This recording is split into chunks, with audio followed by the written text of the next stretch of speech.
ఆచారప్రకారమైన క్రైస్తవుడిగా ఉండొద్దు. Don't be a religious Christian. మతపరమైన క్రైస్తవుడిగా ఉండొద్దు. Don't be a cultureful Christian. ఏదో సాంప్రదాయం కలిగిన క్రైస్తవుడిగా ఉండొద్దు. Be a spiritful Christian. ఆత్మ పూర్ణుడైనటువంటి క్రైస్తవుడిగా ఉండాలి.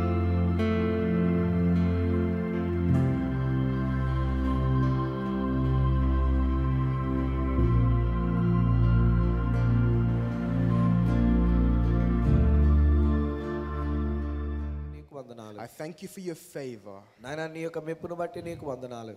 I thank you that you've given me this position to speak to your people. నీ ప్రజలైనటువంటి వీరితో మాట్లాడడానికి మీరు నాకు ఈ స్థానం ఇచ్చినందుకు నీకు వందనాలు. Father God, touch these people right now. తండ్రివైన దేవా ఈ బిడ్డలందరినీ కూడా మీరు ముట్టండి. Touch these young people today, Father. యవనస్తులైనటువంటి వీరిని మీరు ముట్టండి నాయనా. Lord, you changed me, so change them, Father. ప్రభువా మీరు నన్ను మార్చి ఉన్నారు, అలాగే వీరిని కూడా మార్చండి. And completely change their lives. వారి జీవితాలు పరిపూర్ణంగా మార్చి వేస్తూ ఉన్నారు. Father God, by the end of today, తండ్రి ఈ యొక్క కార్యక్రమం ఈ దినం అంతములోగా they shall never be the same again. వారు ఏమాత్రం కూడా మునుపటి వారు ఉండడానికి వీల్లేదు నాయనా. In Jesus' name we pray. యేసు నామమున ప్రార్థించుచున్నాము తండ్రి.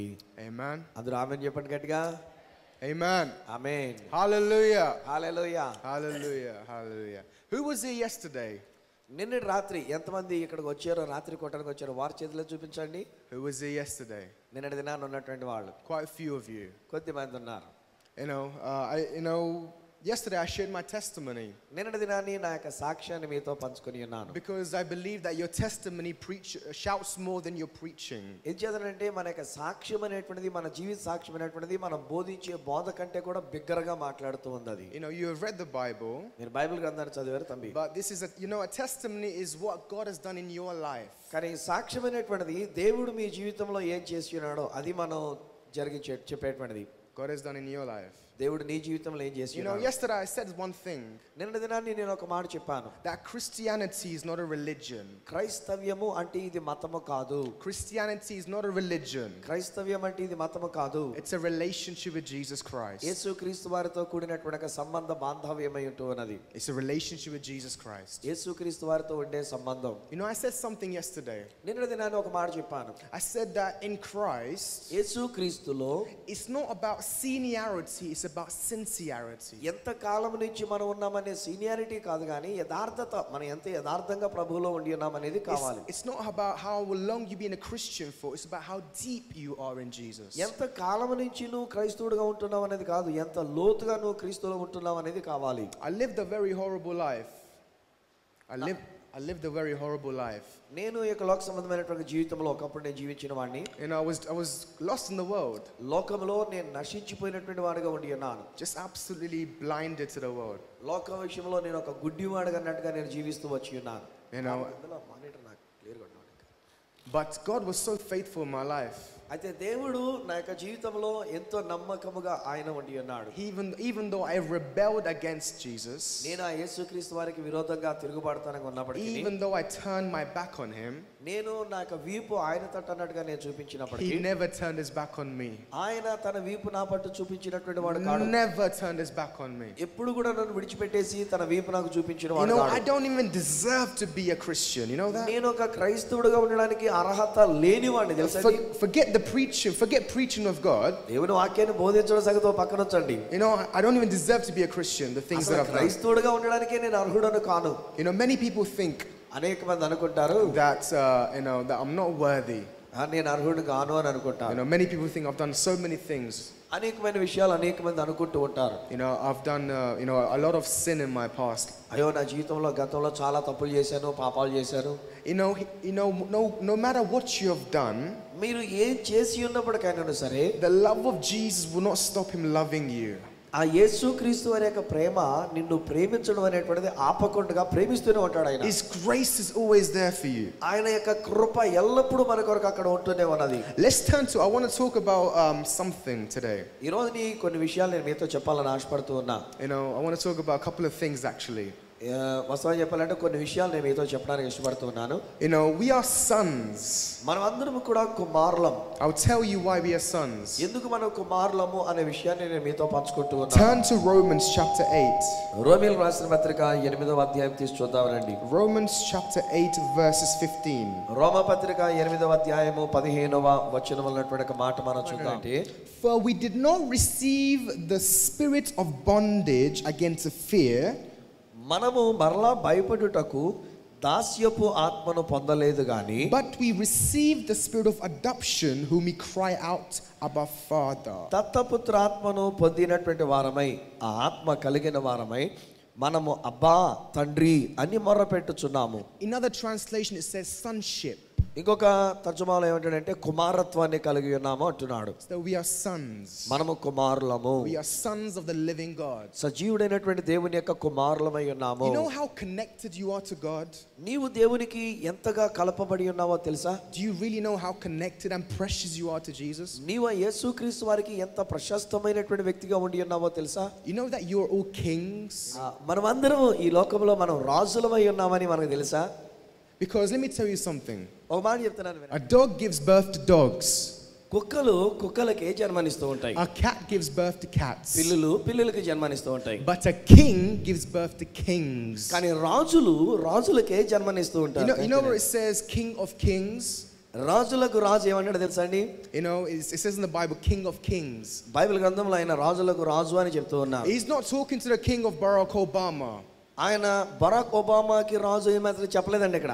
He's not talking to the king of Tony Blair. లేకపోతే టోనీ బ్లేర్ కి ఆయన రాజు అని చెప్పలేదు. He's not talking to the king of anyone, but you are the kings here. మీరు రాజులై ఉన్నారండి. దీనిని గురించి ఆయన చెప్తూ ఉన్నాడు. You have the spirit of sonship inside you. కుమారత్వం అనేటువంటిది మీలో మీరు కలిగి ఉన్నారు. You're no longer slaves. మీరు బానిసలు car. You're no longer servants. మీరు దాసులు కూడా కారు.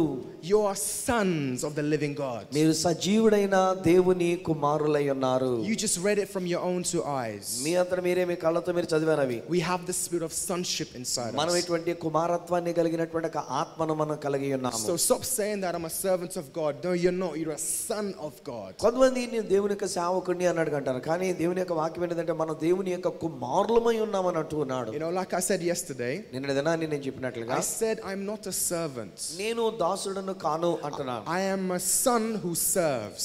నేను సేవ చేసే కుమారుడను. You know, many people think that, I'm here to be served. కొంతమంది ఏమంటారంటే నేను ఇక్కడ సేవ చేయబడ్డానికి అన్నట్టుగా ఉన్నాను అనుకుంటారు. Jesus did not come to be served, but he came to serve. యేసుక్రీస్తు వారు పరిచర్య చేయించుకోవడానికి రాలేదు. ఆయన పరిచర్య చేయడానికి వచ్చి ఉన్నాడు. So in the same way I'm here to serve you, not to be served. అదే రీతిగా నాకు పరిచర్య చేయబడ్డానికి నేను ఇక్కడ రాలే, మీకు పరిచర్య చేయడానికి నేను వచ్చి ఉన్నాను.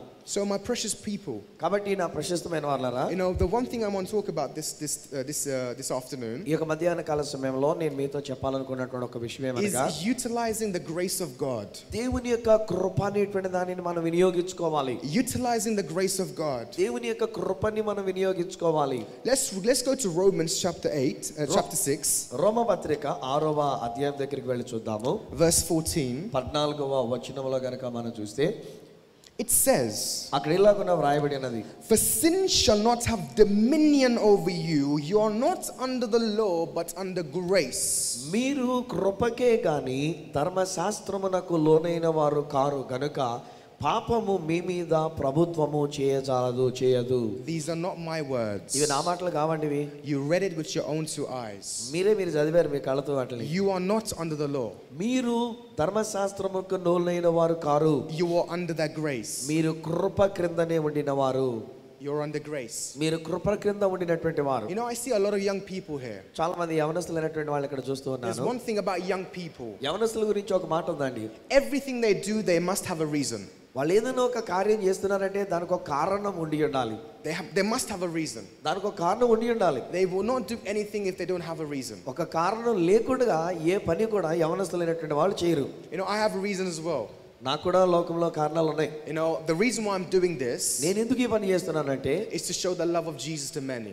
యేసుక్రీస్తు వారి యొక్క ప్రేమని అనేక మందికి చూపించడానికి. I'm not doing this because my parents forced me to enter into నా ministry. తల్లిదండ్రులు అయినటువంటి వారు నన్ను బలవంతం చేశారు, నేను నువ్వు సేవ చేయరా అని చెప్పేసి నువ్వు ఒత్తిడి చేసినందు చేత నేను చేయట్లేదు. Just because they dedicated me to the service of God does not mean I'm doing this. లేకపోయినట్లయితే వాళ్ళేదో నన్ను దేవుని యొక్క సేవ కొరకు చిన్నప్పుడే నేను పుట్టేసరికి అంకితం చేసుకున్నారు గనక నేను ఈ సేవ చేయట్లేదు. I'm doing this because I want to do it. నేను ఇది చేయాలని ఆశ నాకుంది గనక, చేయాలని కోరుకున్నది గనక నేను ఈ సేవ చేస్తూ ఉన్నాను. Not because I need to do it. నేను చేయవలసిన అవసరం ఉన్నది చేత కాదు, I'm doing it because I want to. నేను ఇది చేయాలనుకుంటున్నాను గనక నేను You know, God wants me to do it in a very unique way. That's why. దేవుడు ఒక ప్రత్యేకమైన రీతిలో నన్ను ఇలా వాడుకోవాలని దేవుడు అనుకుని ఉన్నాడు. అందుకే నేను ఈ కార్యం చేస్తూ ఉన్నాను. So my precious brothers and sisters, కాబట్టి నా ప్రశస్తమైనటువంటి యవన బిడ్డలారా, సోదర సోదరీలారా, let's utilize the grace of God.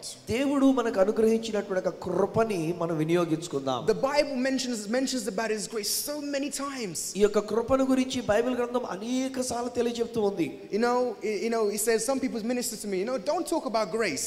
కొంతమంది నాతో మాట్లాడితే ఏమంటారంటే అబ్బా కృప గురించి మీరు మాట్లాడకండి అంటారు. You know, many people abuse the grace of God. You know that. చాలా మంది దేవుని యొక్క కృప అనేటువంటి దానిని వాళ్ళ ఇష్టానుసారంగా వాడుకొని ఉన్నారంట దాన్ని. I will sin today, God will forgive me tomorrow. నేను ఈ రోజున పాపం చేస్తే రేపటి దినాన దేవుడు నన్ను క్షమించేస్తాడు. I keep sinning and you know God will forgive me. కాబట్టి నేను అలా పాపం చేస్తుంటే దేవుడు అలా క్షమించేస్తుంటాడు. That's abusing the grace of God. అంటే వాళ్ళు కృపని నిరర్థకం చేస్తున్నారు, దాన్ని పాడు చేసుకుంటూ ఉన్నారు. Grace is there for you not to sin.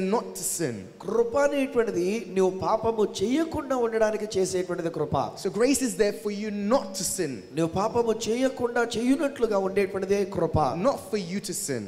నువ్వు పాపము చేయకుండానట్లుగా. It shall push you away from sin. అది కృప అనేటువంటిది నిన్ను పాపము నుంచి దూరంగా నెట్టివేస్తుంది. You know, many people say, don't talk about grace. కృపను గురించి మాట్లాడొద్దు అని కొంతమంది అంటూ ఉన్నప్పుడు, if I stop talking about grace, I'll stop talking about Jesus. ఒకవేళ నేనే గనక కృపను గురించి మాట్లాడడం మానివేస్తే నేను యేసు ప్రభువుని గురించి మాట్లాడడం మానివేసినట్లే అవుతుంది. Because the Bible says that Jesus is full of grace and mercy. ఎందుకంటే యేసుక్రీస్తు వారు ఆయన కృపా సత్య సంపూర్ణుడిగా మన మధ్యలోకి వచ్చినవాడు. So if I reject grace and talk about grace, that means I'm rejecting Jesus. నేను ఒకవేళ గనక కృప అనేటువంటి దాన్ని నేను నిరర్థకం చేసుకొని దాని గురించి మాట్లాడకపోతే యేసుని గురించి నేను మాట్లాడినట్టే. You know, there's so many things you can do with grace. కృప ద్వారా మనం అనేకమైనటువంటి కార్యాలు చేయగలం. The Bible says, బైబిల్ అంటున్నది in 2 Corinthians. కొరింథీయులకు రాసిన రెండవ పత్రిక. Let's turn to 2 Corinthians. కొరింథీయులకు రాసిన రెండవ పత్రికలో నుంచి మనం చూద్దాం. చూడండి, We're going to be doing a lot of reading today. ఈ రోజు నీ అనేకమైన వచనాలు మనం చదువుకోబోతూ ఉన్నాం. So I hope you're ready for it. కాబట్టి అవన్నీ మీరు వినడానికి సిద్ధంగా ఉండాలి. 2 Corinthians chapter 12. కొరింథీయులకు రాసిన రెండవ పత్రిక 12వ అధ్యాయం verse 9. 12వ అధ్యాయం 9వ వచనంలో ఉన్నటువంటి మాట. It says, అక్కడ ఏమంటున్నాడంటే, and he said to me, ఆయన నాతో ఇలాగున సెలవిచ్చున్నాడు, my grace is sufficient for you. నా కృప నీకు చాలును. For my strength is made perfect in your weakness. నీ బలహీనత యందు నా శక్తి పరిపూర్ణమగుచున్నదని ఆయన నాతో చెప్పారు. Therefore most gladly I will gather boast in my infirmities, the power of Christ may rest upon me. కాగా క్రీస్తు శక్తి నా మీద నిలిచియుండు నిమిత్తము విశేషముగా నా బలహీనతల యందే బహు సంతోషముగా అతిశయపడుదును. Jesus says, my grace is sufficient. యేసు చెప్తున్నటువంటి మాట ఏంటంటే, నా బిడ్డ నా కృప నీకు చాలు అంటున్నాడు. My grace is there for you. నా కృప నీ కొరకుండి అన్నది. You know, when you acknowledge His grace, ఎప్పుడైతే ఆయన యొక్క కృపని మనం అంగీకరించగలుగుతామో, fear will not come into your heart. భయము అనేటువంటిది మన యొక్క జీవితంలోనికి రానే రాదు. Fear will not come into your heart. పిరిగితనమైనటువంటిది నీ హృదయంలోనికి రానే రాదు. Worry won't come into your heart. ఏ విధమైనటువంటి చెడ్డ విషయాలు ఏవి కూడా మనలోనికి రావు. Because he said my grace is sufficient for you. My grace is enough for you. ఇచ్చేదంటే ఇక్కడ ఏమంటాడంటే, నా కృప నీకు చాలు, నా కృప నీకు సరిపోతుంది అంటున్నాడు. Then why are some people still in bondages? అలాంటప్పుడు ఇంకా ఎందుకంటే చాలా మంది ప్రజలు ఇంకా బంధకాలు అన్నట్టుగా ఉంటూ ఉన్నారు. Why do some people still worry and still afraid of things? ఎందుకు అనేక మంది ప్రజలు ఇంకా చింతిస్తున్నటువంటి వాళ్ళగా అనేకమైనటువంటి విషయాలకు భయపడుతున్న వారు ఉంటూ ఉన్నారు. Don't you believe in the word of God? దేవుని యొక్క వాక్యం మీద మీకు నమ్మకం లేదా? Don't you believe in this truth? ఈ యొక్క సత్యమును మీరు నమ్మటం లేదా? The Bible says that truth will set you free. సత్యము మిమ్మును స్వతంత్రులుగా చేస్తున్నదని బైబిల్ అంటూ ఉన్నది. Free from fear. భయం నుండి మనల్ని స్వతంత్రులుగా చేస్తున్నది. Free from anxiety. మనకున్న చింతల నుండి మనల్ని స్వతంత్రులుగా చేస్తున్నది. Free from tensions and worries. మనకున్నటువంటి చింతలన్నిటి నుంచి, మనకున్న ఒత్తిడుల నుంచి మనం విడుదల చేస్తుంది. This is full pact of truth. ఇదండి సంపూర్ణమైనటువంటి సత్యం. Jesus is grace. యేసే కృప. Many people abuse that grace. అనేక మంది ఈ యొక్క కృపని నిర్లక్ష్యం చేస్తున్నారు. When you really know the meaning of grace, నిజంగా కృప అనేటువంటి ఒక మాట యొక్క అర్థమే కనుక ఒక వ్యక్తి తెలుసుకోగలిగితే the sin conscious will go and son conscious will come. మనలో పాపాన్ని గురించినటువంటి ఒక మనస్సాక్షి తొలగిపోయి నేను కుమారుడను అనేటువంటి ఒక మనస్సాక్షి మనలోనికి వస్తూ ఉన్నది. You have got the spirit of sonship inside you. మీలో అంటే కుమారత్వం అనేటువంటిది మీరు కలిగి ఉన్నారు. See, I want to tell you something. ఓ మాట మీతో చెప్తున్నాను వినండి. You're not called to follow Moses. మనము మోషేని వెంబడించడానికి మనం పిలువబడలేదు. You're not called to follow Abraham. లేతే అబ్రహాము గాని వెంబడించడానికి మనం పిలువబడలేదు. You're not called to follow Joseph. యోసేపుని వెంబడించడానికి మనం పిలువబడలేదు. We are all called to follow Jesus. మనమందరం కూడా యేసుని వెంబడించడానికి మనం పిలువబడి ఉన్నాం. Only Jesus himself. యేసుని మాత్రమే వెంబడించాలి. So why are we still under the law? Why are some people thinking very lawlessness? ఎందుచేత ఇంకా అనేక మంది ప్రజలు ధర్మశాస్త్రాన్ని అన్నట్టుగా పాటిస్తూ ఇంకా వారి యొక్క స్థాయిలో ఎక్కడో క్రింద అట్టడుగున్నట్టుగా ఉంటూ ఉన్నారు. Turn to Matthew chapter 5. మత్తయి సువార్త 5వ అధ్యాయం తీసి చూద్దాం రండి. The Gospel of Matthew chapter 5. మత్తయి సువార్త 5వ అధ్యాయం verse 17. 17వ వచనం. It says, do you think I came to destroy the law or the prophets? I did not come to destroy but to fulfill the law. ధర్మశాస్త్రమునైనను ప్రవక్తల వచనములనైనను కొట్టివేయ వచ్చితునని తలంచవద్దు, నెరవేర్చుటకే గాని కొట్టివేయుటకు నేను రాలేదు. Who believes Jesus came to this world? యేసుక్రీస్తు వారు ఈ లోకంలోకి వచ్చారని చెప్పేసి ఎంతమంది నమ్ముతున్నారు? ఒకసారి చేతులు చూపించండి. Do you believe that Jesus came to this world? యేసు ఈ లోకంలోకి వచ్చాడని నమ్ముతున్నారు కదా మీరు అందరూ? అందరూ? Do you also believe that he has fulfilled everything he said he would do? అలాగనే ఆయన ఏమైతే చెప్పినాడో అవన్నీ కూడా ఆయన నెరవేర్చినాడని నమ్ముతున్నారు కదా? He's a faithful God. That means he will faithfully fulfill it. ఆయన నమ్మదగినటువంటి దేవుడండి, నమ్మకమైన దేవుడండి. ఖచ్చితంగా ఆయన చెప్పాడు అంటే దాన్ని నెరవేర్చి తీరుతాడు ఆయన. Didn't Jesus say that I've come to fulfill? అప్పుడు యేసుక్రీస్తు వారికి ఏమన్నారు? నేను నెరవేర్చటకే వచ్చానని అంటున్నాడా లేదా? He didn't destroy the law. ఆయన ధర్మశాస్త్రాన్ని ఆయన నాశనం చేయలే. He came to fulfill. దానిని నెరవేర్చడానికి వచ్చినాడు. And he fulfilled it. దాన్ని నెరవేర్చాడు ఆయన 2000 years ago. 2000 సంవత్సరాల క్రితం నెరవేర్చేశాడు. So you can be free. కాబట్టి మనం అట్టి ధర్మశాస్త్రం నుంచి విడుదల So పొందుతాం. you can live under grace and not under the law. ఇప్పుడు మనం ధర్మశాస్త్రం క్రింద కాదు కానీ కృప క్రింద మనం జీవించగలం. See, the law is just there to show you what's right and to show you what's wrong. ధర్మశాస్త్రం అనేటువంటిది ఎందుకు ఉందంటే ఏది మంచి ఏది చెడు అనేది చూపిస్తుంది అంతేనండి, అంతవరకే ఉంది అది. Okay, it's there. Jesus has fulfilled your things. అయితే మీకున్నటువంటి విషయాలన్నీ మీ పక్షంగా యేసుక్రీస్తు ప్రభువారు ఆయన నెరవేర్చేశాడు. ఆయన He's fulfilled the law. ఆయన యొక్క ధర్మశాస్త్రాన్ని నెరవేర్చేశాడు. So you can enjoy grace. తద్వారా మనం ఇప్పుడు కృప అనేటువంటి దానిని అనుభవించగలుగుతున్నాం. You can do a lot of things under the grace. ఈ కృప క్రింద మనం అనేకమైనటువంటి విషయాలను మనం చేయడానికి అవకాశం ఉంది. You know how graceful Jesus is? యేసుక్రీస్తు వారు కూడా ఎంత కృపాన్వితుడో తెలుసా అండి? You know how graceful he is? ఎంతగా ఆయన కృపామయుడో తెలుసా? He's full of love. ఆయన ప్రేమతో నిండుకొని ఉన్నాడు. Full of grace. ఆయన కృపతో నిండినవాడు. One day I saw a vision when I was praying. ఒకరోజు నేను ప్రార్థన చేస్తుండగా ఒక దర్శనం చూచాను. I saw a vision. ఒక దర్శనం చూచాను. I saw a plank of wood. నేను ఒక చెక్క ఒక దానిని చూచాను. And I saw a hand on top of that wood. దాని మీద ఒక చేతిని చూచినాను. And on top of that hand I saw 6 inches of nail. దాని మీద 6 అంగుళాలు కలిగినటువంటి ఒక మేకు చూచాను. And I saw that nail was being pressed against this hand. ఆ మేకు ఆ చేతి మీద పెట్టి నొక్కబడినట్టుగా చూచాను. And I saw a hammer which is being hammering that nail down. ఈలోగా ఒక సుత్తి వచ్చి ఆ మేకుని ఆ చెక్కలోని దిగ్గొడుతున్నట్టుగా చూచాను. And that nail was just going through this flesh. అది ఆ మాంసాన్ని చీల్చుకుంటూ లోపలికి దిగబడుతుంది ఆ మేకు. Blood was just splashed out. దానిలో నుంచి రక్తం అనేటువంటిది చిందింపబడుతోంది. His blood just splashed out. అది అలాగన రక్తం అందులో నుంచి చిందిస్తుంది. It went through the wood. ఆ చెక్కలో నుంచి ఆ మేక అలా దిగిపోయింది. And his blood was dripping through the wood. ఈలోగా ఆ చెక్కలో నుంచి ఆయన రక్తం కూడా అలా కారుతూ వచ్చింది. And I just saw one scripture, a sentence in my vision. వెంటనే ఆ దర్శనంలో నేను ఒక లేఖనాన్ని ఒక వాక్య భాగాన్ని చూస్తున్నా. My grace is sufficient for you. నా కృప నీకు చాలును. My grace is sufficient for you. నా కృప నీకు చాలును. We should have been on the cross. మనం ఆ శిలువ ప్రాణం మీద ఉండవలసిన వారు. But he took our position to be on the cross. మన స్థానాన్ని తీసుకొని ఆయన సిలువ దగ్గరికి వెళ్ళి ఉన్నాడు. You know, he took our place. మన యొక్క స్థానాన్ని ఆయన తీసుకొని ఉన్నాడు. No, I gave an example yesterday. నిన్నటి దినాన్ని ఒక ఉదాహరణ చెప్పాను. I used this, my dear brother, as an example. సహోదరులని నేను ఉదాహరణగా తీసుకున్నాను. You know, say for example, this brother had a gun. ఒకవేళ మరలాది చెప్తూ ఉన్నాను, ఈ యొక్క సహోదరుడి చేతిలో తుపాకు ఉందనుకోండి. And he just shot someone. ఎవరో ఒకరు తుపాకీతో కాల్చి గురిపెట్టి కాల్చేసాడు And అనుకోండి. he died. ఆయన చచ్చిపోయాడు అతను. And he's still got the gun in his hand. ఇంకా చేతిలో తుపాకీ పట్టుకునే ఉన్నాడు You అనుకుందాం. know, he just heard the police sirens coming. ఈలోగా పోలీసు వాళ్ళకి సైరన్ వినబడుతుంది, పోలీసు వాళ్ళు వచ్చేస్తున్నారు.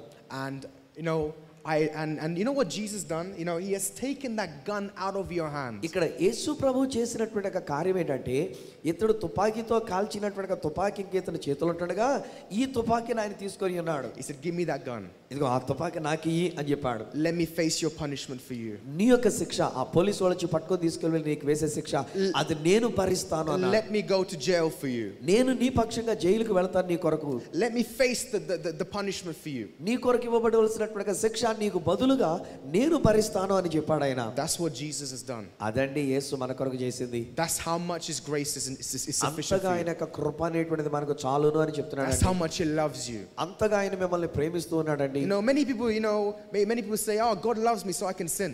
చాలా మంది ఏమనుకుంటారంటే, ఓహో దేవుడు నన్ను ప్రేమిస్తున్నాడు కనుక నేను పాపం చేసినా పర్లేదులే అనుకుంటారు. You know, I can lie, I can talk bad words. నేను అబద్ధం ఆడొచ్చు, నేను చెడ్డ మాటలు మాట్లాడొచ్చు, ఏమైనా చేయొచ్చు అనుకుంటారు. You know, even though I look at a woman in a lustful way, you know, God can forgive me. నేను ఒకవేళ చెడ్డ కోరికలతో ఒక స్త్రీని కనుక నేను చూసినా కానీ అయినా దేవుడు క్షమించేస్తాడులే, కృపామయుడు కదా అనుకుంటారు. Yes, he will forgive you. నిన్ను క్షమిస్తాడు నిజమే, But why are we abusing his love? కానీ ఆయన యొక్క ప్రేమని లేక ఆయన యొక్క కృపని నువ్వెందుకు అలా కాలదనుకున్నట్టుగా పాడు చేస్తావు? You know, why are we abusing his grace like ఎందుకు that? ఆయన యొక్క కృప అనేటువంటి దాన్ని మనం కాలదనుకున్నట్టుగా పాడు చేసుకుందాం? When you really know the value of his love, you will not even think about sin. స్నేహితులారా జాగ్రత్త గమనించండి, నిజంగా కృప యొక్క విలువ అంటే ఏమిటో గనక ఒక వ్యక్తి తెలుసుకుంటే ఆ కృపని అలాగన పాడు చేసుకున్నట్టుగా చెడ్డ కార్యములైనటువంటివి చేయజాలడు ఒక మనుషుడు. Who knows the story of Adam and Eve? ఆదాము అవ్వల గురించినటువంటి విషయం ఎంతమందికి తెలుసు? Who knows the story of Adam and Eve? ఆదాము అవ్వల గురించి ఎంతమందికి తెలుసు? God said to Adam, దేవుడు ఆదామును పెట్టాడు. ఆదాము తన్నాడు, "Eat any fruit." ఆదామా నువ్వు ఏ చెట్టు పండైనా తిను, Any fruit. ఏ పండైనా నువ్వు తిను, But don't eat that fruit. కానీ ఇదిగో పలానా చెట్టు పండు ఉంది అది తినొద్దు You అన్నాడు. can eat anything, but don't eat that one. ఏమైనా తిను, ఎన్ని పండ్లైనా సరే, ఏ చెట్టు పండైనా సరే నిరభ్యంతరంగా తినవచ్చును కానీ ఈ చెట్టు పండు మాత్రం తినొద్దు అన్నాడు. But you know, you see the human mentality comes in like that, you know. సరే అక్కడే మానవ మనస్తత్వం అనేటువంటిది అక్కడ వచ్చింది. అక్కడ Whatever God says don't do, we do it. ఏదైతే దేవుడు చెయ్యవద్దు అని చెప్తాడో అక్కడ మానవుడు అది చేయడానికి చూస్తాడు. You know, many of your parents said don't do this, but you end up doing it. మనకు కూడా అంతే కదా, మన తల్లిదండ్రులు అయినట్టు రే నువ్వు ఇది చేయకురా అంటే ఖచ్చితంగా అదే చేస్తే We end up doing it. మనం ఖచ్చితంగా అదే చేస్తే Because you know you say for example, a mother says to a child, ఒకవేళ ఒక తల్లి గారు ఒక బిడ్డతో మాట్లాడుతూ don't put your hand in fire. ఇదిగో నువ్వు ఆ నిప్పుల మీద చేయి పెట్టకరా అని చెప్పేసి అని అంటారు. But what does that boy do? కానీ ఆ కుర్రోడు ఏం చేస్తాడండి? He still does it. ఖచ్చితంగా వెళ్ళి దాని మీద చేతులు పెడతాడు. When he does it, వాడు అక్కడ చేసిన తర్వాత then he will realize it's dangerous. అప్పుడు దానిలో ఉన్నటువంటి ప్రమాదం ఏంటో, అది కాలిపోయేటువంటి విషయం ఏంటో తెలుసుకుంటాడు. So you know, whatever God said don't do, we do it. ఏదైతే దేవుడు చేయవద్దు అని చెప్తాడో మానవ రీత్యా మనం ఏం చేస్తామంటే అదే చేస్తూ ఉంటాం. You know what sin is? Sin is just basically disobedience of God. పాపము అనేది దేవునికి అవిధేయతగా ఉండటమే. You know, it's not just based on 10 commandments or the law. అదే కేవలం 10 ఆజ్ఞలు ఆజ్ఞలు అతిక్రమించడం మాత్రమే కాదండి. What is not of Jesus is a sin. యేసుక్రీస్తుకి చెందనటువంటిది ఏదైతే ఉందో అదే పాపం అండి. So God said to Adam, దేవుడు ఆదాముతో అంటూ ఉన్నాడు, He said, Adam, eat anything but don't eat that fruit. ఆదామా నువ్వు ఏ చెట్టు పండైనా సరే నిరభ్యంతరంగా తిను, కానీ పలానా చెట్టు పండు మాత్రం తినొద్దు అని చెప్పాడు. But you know what the serpent has done? కానీ సర్పం ఏం చేసింది తెలుసు కదండి? You know, he tempted Eve. అవ్వమ్మని శోధించింది. And you know, he said, you know, if you eat this, you know, your eyes will be open to wisdom. మీరు ఈ పండు కనుక తింటే మీ కళ్ళు తెరవబడతాయి అని చెప్పేసి చెప్పింది. So Eve ate. అవ్వమ్మ తిన్నది and gave it to Adam. తీసుకొచ్చి ఆదాము గారికి ఇచ్చింది.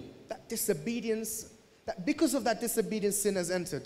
తినొద్దు అని చెప్పినటువంటి పండు తిని వాళ్ళ అవిధేయత చూపించినందువలన పాపము అనేటువంటిది మానవ జాతిలోకి వచ్చింది. That's why sin has entered. అలాగున పాపం ప్రవేశించింది. That's why if you read, అందుకనే మనం చదువుకుంటే Romans chapter 5 verse 19. రోమపత్రిక 5వ అధ్యాయము 19వ వచనము గనుక మనం చూచినట్లయితే, The book of Romans, chapter 5, రోమపత్రిక 5వ అధ్యాయము the verse is 19. 19వ వచనంలో ఉన్నటువంటి మాట ఇలాగ అంటున్నాడు. It says, "For as by one man's disobedience many were made sinners." ఏలయనగా ఒక మనుషుని అవిధేయత వలన అనేకులు పాపులుగా ఎలాగో చేయబడిరో. Now listen to this. జాగ్రత్త వినండి.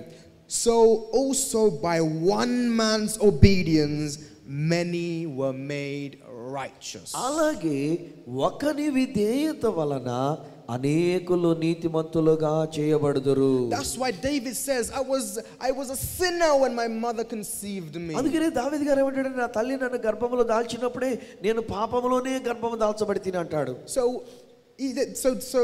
David, because David was in the old covenant. ఆ దావీదు గారు పాత నిబంధన కాలంలో ఉండినటువంటి వాడు కదా.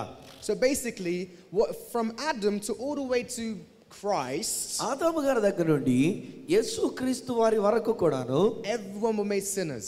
అందరూ కూడా పాపులుగా చేయబడుతూనే వచ్చి But ఉన్నారు. after Christ, కానీ ఇప్పుడు క్రీస్తు చనిపోయి తిరిగి లేచిన తర్వాత it says also by one man's obedience many were made righteous. ఒకని విధేయత వలన మరణమగునంతగానే చూపించిన విధేయత వలన అనేకులు నీతిమంతులుగా చేయబడి ఉన్నారు. So are you sinners or are you righteous? ఇప్పుడు నేను మిమ్మల్ని అడుగుతున్నాను, మీరు పాపులా లేకపోతే నీతిమంతులా? చెప్పండి మీరే.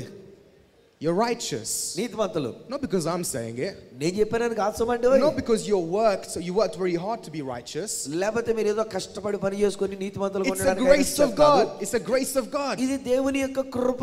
It's a gift of God which is given to you freely. దేవుడు నీకు ఉచితంగా ఇచ్చినటువంటి ఒక బహుమానం నీతిమంతత్వం. You know, you're not righteous because of your own works. మీ క్రియలను బట్టి మీరు నీతిమంతులు కాలేదు. You're righteous because of one man's obedience. ఒకని విధేయత వలన మీరు నీతిమంతులుగా చేయబడి ఉన్నారు. Only by one man's obedience. కేవలం ఒకని యొక్క విధేయత వలన మాత్రమే. We cannot be righteous with our own hands. మనంతట మనం మన యొక్క కష్టార్జితాన్ని బట్టి మనం నీతిమంతులం కాలేము.